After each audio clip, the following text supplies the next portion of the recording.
Mister Abdul রহিম, mister Abdul রহিম।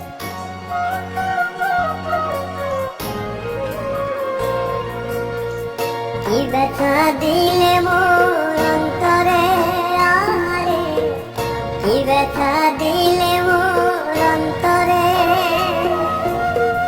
কি ব্যথা দিলে মোর অন্তরে, আহারে কি ব্যথা দিলে মোর অন্তরে।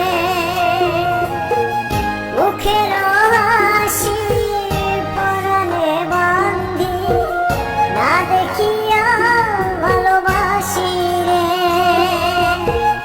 মুখের হাসি পরাণে বান্ধি, না দেখিয়া ভালোবাসি রে। কি ব্যথা দিলে মোর অন্তরে, আহারে কি ব্যথা দিলে মোর